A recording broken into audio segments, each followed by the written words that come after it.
Reka subire ndabaha ikaze mwese inshuti y'abanywanyi bacu mukunda kandi mugakurikira amakuru n'ibiganiro dutambutsa kuri chaîne yanyu Inkuru Ndende ya Isange TV, chaîne ibashikiriza amakuru n'ibiganiro biba bigezweho kandi biba byakura amatohoza mu rurimi rw'ikirundi. Ndabahaye mwiriwe abandi ndabahaye mwaramutse bivanye naho muherereye, n'iteka n'umunezero ntangire gusubire kubana namwe banywanyi bacu mukunda kandi mugakurikira amakuru n'ibiganiro dutambutsa kuri chaîne yanyu Inkuru Ndende ya Isange TV, chaîne ibashikiriza amakuru n'ibiganiro biba bigezweho kandi biba vyakorewe amatohoza. Reka rero mbahe ikaze mu makuru yacu yo kuri iyi saha, akaba ari amakuru na cane cane araza gushimikira ku ngingo nkuru zikurikira, aho tuza kunyarukira ku ngaha mu Burundi tukaza kubashikiriza amwe mu majambo ateye ubwoba yashikirijwe n'umukuru w'igihugu c'u Burundi Evariste Ndayishimiye, aho rero ngo afatiye kwisura Uburundi bwari bufise imbere y'umwaka wa 2005, aho yemeza ko ngo ubu Burundi bugeze heza kandi ngo hakoreshejwe inguvu nyinshi kugira ngo Uburundi bushike aho bugeze uno munsi. Ivyo byose mu kanya ku buryo bw'idonido turaza kubibashikiriza. Turaza kandi no kurabira hamwe ku makuru ariko aravugwa muri Bubanza, aho sentare nkuru yajeje abantu babiri bari bafashwe ku munsi w'amatora yarongoye imitumba.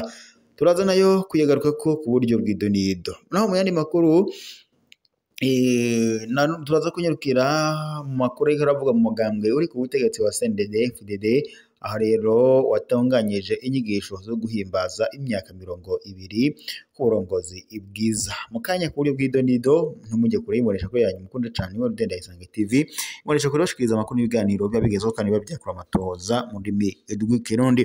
Reka mbanze mbutse mu cyonde suivre partager ndetse na s'abonner kugira ngo tubandanye kubana amakuru n'ibiganiro bya misi yose tuba turiko turashikiriza umwanya n'umwanya, ndetse no mu gihe tuba tumaze gushira ko amakuru muze muca mubona notification zijanye n'amakuru mashasha tuba tumaze gushira kuri ino chaîne yanyu ya Isange TV. Reka rero ngaruke mbahe ikaze mu makuru yacu ku buryo bw'idonido, tugira duhere ku biriko biravugwa ngaha mu Burundi. Umukuru w'igihugu c'u Burundi Evariste Ndayishimiye afatiye ku kwisura Uburundi bwari bufise imbere y'umwaka wa 2005, aremeza ko kuri ubu Uburundi bugeze heza kandi ngo hakoreshejwe inguvu nyinshi kugira ngo Uburundi bube bushitse aho bugeze kuri uyu munsi. Gushika mu mwaka wa 2005 igihugu cari ngo carasambutse, cari caracitse umusaka, abari muri ico gihugu ngo bari bararahutse imitima, ndetse ubukene butagira uko bungana. Igihe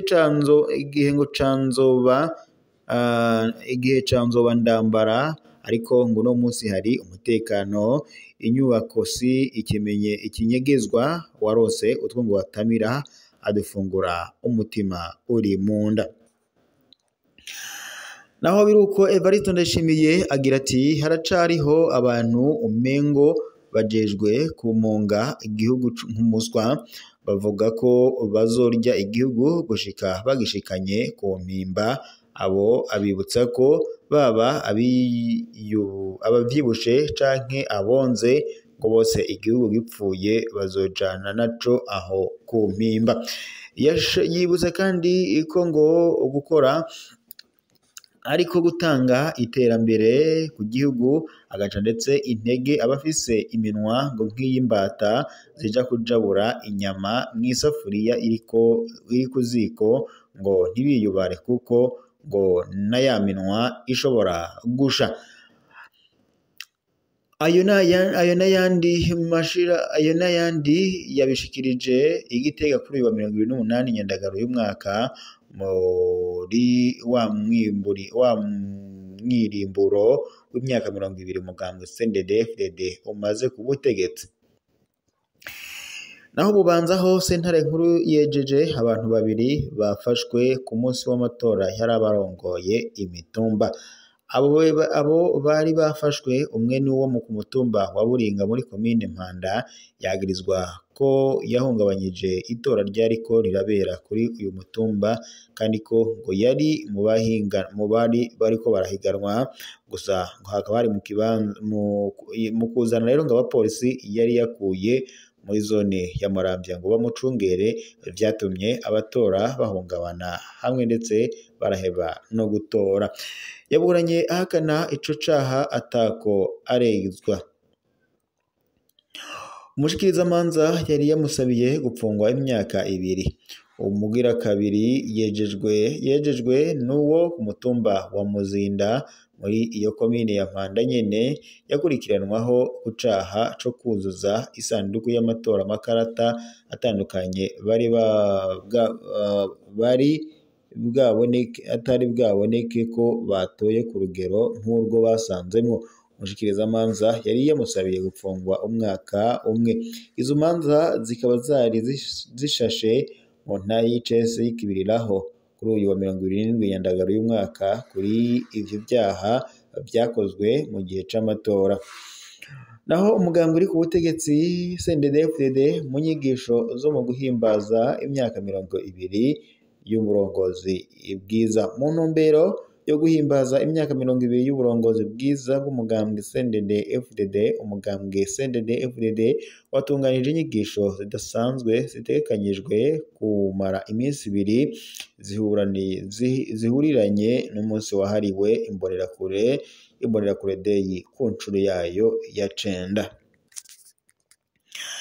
Ivyo birori bikaba vyatewe iteka na nyenicubahiro umukuru w'igihugu c'u Burundi Evariste Ndayishimiye, akaba n'umukuru w'inama y'inararibonye nkuru y'umugambwe CNDD-FDD, ari kumwe ndetse n'umutambukanyi wiwe nyenicubahiro Angeline Ndayishimiye, umushikiranganje wa mbere Nestor Ntantuye, umunyamabanga mukuru w'umugambwe CNDD-FDD nyeniteka Reverien Ndikuriyo, umukuru w'inama nshinga amateka nyeniteka Geras Daniel Ndabirabe, umukuru w'inama nkenguzamateka nyeniteka Gervas Ndirakobuca, abashitsi bavuye mu bihugu bitandukanye nka Chad ndetse na Zambia ndetse n'abashikiranganje bagize leta y'u Burundi ndetse n'abandi batumire bari batandukanye badasanzwe.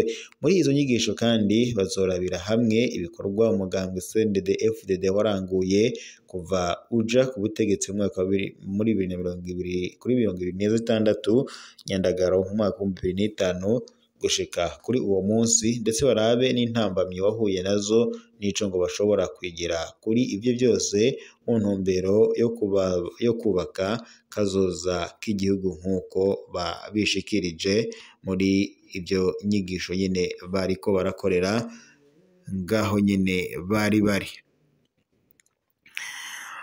Reka tubandanirize n'ubundi amakuru yacu kubiriko biravugwa ngaha mu Burundi cane mu bisata biba bigiye bitandukanye. Wibuke upyonde swivure gusa na partage kugira ngo tubandanye kubana mu makuru n'ibiganiro tuba turiko turashikiriza umwanya n'umwanya.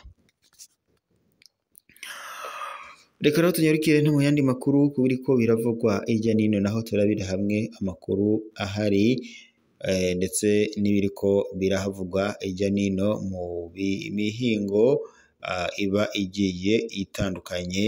Ico ngusaba byo we n'ukubandanya ubana natwe mu makuru tuba turiko turabashikiriza.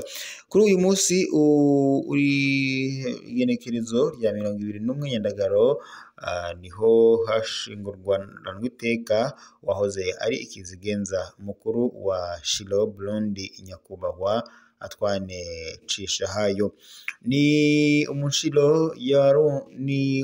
umushiro yaranguye vyinshi haba mu muhari wa Shilo, mu muryango wa Ekiriziya mu gihugu c'u Burundi ndetse no mu makungu. Kizigenza mukuru Cishahayo Antoine yavutse mu mwaka wa 1949 mu ntara ya Gitega. Yashoboye gutwara umuhari wa Shilo Burundi imyaka ishika 26. Yayoboye kandi Shilo Burundi kuva mu mwaka wa 1974 gushika mu mwaka wa 2002. Akaba kandi ashengeye ku myaka 76 y'amavuko. Abonekera rero ubuzima bwose bw'ivyamuranze mu camake twariko turabashikiriza, ndetse nk'uko n'amakuru n'ubundi yaturukaga aho ivyo vyariko birabera yariko arabidushikiriza. nimubandanye kandi rero mukurikira amakuru n'ibiganiro tuba turiko turabashikiriza. Reka tubandanirize n'ubundi amakuru yacu no mu yindi mihingo itandukanye nkuko tuba twabibasigurira cyangwa se tuba twabibasezeraniye ko tugomba kubaha amakuru ndetse aba yakorewe amatahoza. Reka tubandanirize amakuru yacu n'ubundi kubiriko biravugwa ijya nino kw'isi yatandukanye, aho rero ikigo ADB hamwe ndetse n'urwego rwa diaspora baraye bashize umukono ku masezerano ajanye no guhimiriza abarundi baba hanze ndetse n'abanyamitahe kuzana imitahe yabo mu Burundi. Kuri uyu wa kane igenekerezo rya 27 Ndagaro uyu mwaka haraye hasinywe amasezerano hagati y'ikigo kijejwe iterambere ADB hamwe ndetse n'urwego rw'abarundi baba mu mahanga ariwe diaspora nk'uko byashikirijwe ayo masezerano afise intumbero yo guhimiriza abarundi ndetse n'abanyamahanga baba hanze kuza gushinga imitahe yabo mu Burundi. Umuyobozi w'ikigo ADB Dr Reverien Nizigiyimana yamenyesheje kandi ko hambavu y'ivyo abarundi ngo bari muri diaspora bazoterera mu mugambi wo kumenyekanisha ubwiza bw'igihugu mu makungu. Ayo masezerano kandi akazotuma ibidandazwa bihingurirwa hano mu Burundi bironka amasoko yo gushorerwamo. Samuel Ndayiragije arongoye ishirahamwe ry'abarundi baba mu mahanga diaspora yamenyesheje ko ayo masezerano yaraye asinywe ari ikimenyetso cerekana neza ko ikigo ADB hamwe ndetse n'urwego diaspora ngo baba bagiye gushira ingufu hamwe mu guteza imbere igihugu c'u Burundi nkuko ndetse no mu byo yashikirije nabyo yabitanzemwo intahe. Akaba rero ari ingingo nziza cyane ku ba diaspora bari hanze y'igihugu gufata ingingo yo gushaka guterera igihugu c'u Burundi kugira ngo kizobandanye gushika kuri yambona kazoza yifashe yo mwaka wa 2040 igihugu kandi Uburundi buteye imbere mu mwaka wa 2060 nk'uko umukuru w'igihugu yama abigarukako. Reka tubandanye tubashikiriza amakuru yacu n'ubundi kuba biriko biravugwa ijya nino haba mu makungu ya kure haba mu Burundi ndetse n'ijya nino kw'isi haba hatandukanye hose imbonesha kuri yanyu mukunda cane ibashikirayo igaca ibatororokaniriza ayo makuru ku buryo bw'idoniro. Mubandanye kandi mudukurikira rero mu makuru y'ibiganiro tuba turiko turabashikiriza umwanya n'umwanya. Reka rero tubandanirize amakuru yacu n'ubundi kubiriko biravugwa mu bindi ibisata bigiye bitandukanye turabira hamwe kubiriko biravugwa ijya nino hatandukanye. Reka tunyarukire muri Repubulika Iharanira Intwaro Rusange ya Kongo. Kuri ubu ngubu muri Repubulika Iharanira Intwaro Rusange ya Kongo amakuru ariko aranuganurwa ku rubuga nuko umugwi witwaje Rwanisho M23 waba wongeye gufata ibice bitandukanye nko muri Uvira nkuko amakuru duhabwa n'amasoko yacu abishikiriza. Ni mu gihe kandi Uburundi bufise ubwoba ntangere ko mu gihe Uvira yo bifashwe ngo bitazokorohera Uburundi mu bijanye n'umutekano kuko bavuga ko umugwi witwaje Rwanisho wa M23 ushobora kujabuka ugaca winjirwamo n'umugwi witwaje Rwanisho wa Red Tabara ugaca ujabuka mu Burundi ugaca uhungabanya umutekano mu Burundi. Ni mu gihe kandi umugwi wa Red Tabara wo umaze igihe wumvikana ukorera mu bumanuko bwa Repubulika Iharanira Intwaro Rusange ya Kongo. Uyu mugwi kandi wagiriza leta y'u Burundi ko ngo yanse kuyishira mu bibanza vya politike, ukavuga ko rero uzobandanya urwanira ivyicaro vya politike na cane cane ngo ugashaka umwidegemvyo w'abanyagihugu b'u Burundi. Ni mu gihe kandi mu mwaka waheze hari amakuru twari twarobahaye avuga ku bijanye n'igitero cari cagabwe n'umugwi witwaje Rwanisho wa Red Tabara aho ndetse wari wasambuye ingoro y'umugambwe uri ku butegetsi wa CNDD FDD ndetse sivyo byonyine kuko abanyagihugu batari bake nabo barahagandaguriwe ndetse n'abasirikare. Ibiro bikaba bihangayikishije igisirikare c'u Burundi kiri muri Repubulika Iharanira Intwaro Rusange ya Kongo aho cagiye nyene coherejweyo kufatikanya n'igisirikare ca leta ya Kongo FARDC ngo mu kurwanya umugwi witwaje Rwanisho M23 ariko abahinga mu vya politike bo bakavuga ko ngo igisirikare c'u Burundi tuba caragiye muri Repubulika Iharanira Intwaro Rusange ya Kongo mu buryo bwo guhangana n'umugwi utwaje ibigwanisho wa Red Tabara nk'uko abahinga mu vya politike babandanya babitomora. Reka mbashimire mwese mwari kumwe natwe amakuru n'ibiganiro twariko turashikiriza iby'aka kanya dusozere ngaha tuze gusubira.